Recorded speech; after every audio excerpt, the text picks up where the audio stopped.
मराठी संगीत विश्वातील सध्याच्या तरुण पिढीमधील लोकप्रिय जोडी म्हणजे गायक प्रथमेश लगाटे व गायिका मुग्धा वैशंपायन। गेले काही दिवस सोशल मीडियावर ही जोडी चांगलीच लोकप्रिय झालेली पाहायला मिळाली। प्रथमेश व मुग्धा हे दोघे नुकतेच विवाह बंधनात अडकले असून त्यांच्या लग्नाचे अनेक फोटो व व्हिडिओ सोशल मीडियावर व्हायरल झाले। तेव्हापासून ही जोडी चांगलीच चर्चेत आहे। प्रथमेश मुग्धा सोशल मीडियावर चांगलेच सक्रिय असतात। सोशल मीडियाद्वारे हे दोघे त्यांच्याबद्दलचे अनेक अपडेट्स चाहत्यांना देतात। ते दोघं गाण्याचे अनेक कार्यक्रम एकत्र करतात।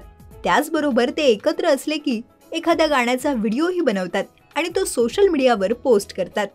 दोघांची ही केमिस्ट्री त्यांच्या चाहत्यांना देखील चांगलीच भावते। अशातच प्रथमेशने त्याचा एकट्याचा फोटो पोस्ट करत त्याला मुग्धाची आठवण येत असल्याचं म्हटलं आहे। प्रथमेशने त्याच्या इंस्टाग्राम स्टोरीद्वारे त्याचा एक सेल्फी काढला आहे आणि या फोटो खाली त्याने खूप आठवण येत आहे असं म्हणत मुग्धाला टॅग केलंय। प्रथमेश काही कामानिमित्त इंदोरला गेला आहे आणि इंदोरच्या प्रवासात त्याच्याबरोबर मुग्धा नसल्याने त्याला तिची आठवण येत आहे। दरम्यान प्रथमेश मुग्धा हे दोघे कायमच एकत्र असतात।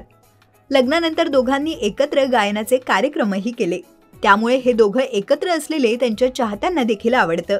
पण आता प्रथमेश काही कामानिमित्त इंदोरला एकटाच गेला असून त्याला मुग्धाची आठवण येत असल्याची भावना त्याने व्यक्त केली आहे।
मराठी चित्रपटसृष्टीतील लेटेस्ट अपडेट्स आणि गॉसिपसाठी आमच्या चॅनेलला सबस्क्राईब करा आणि बेल आयकॉन दाबायला विसरू नका।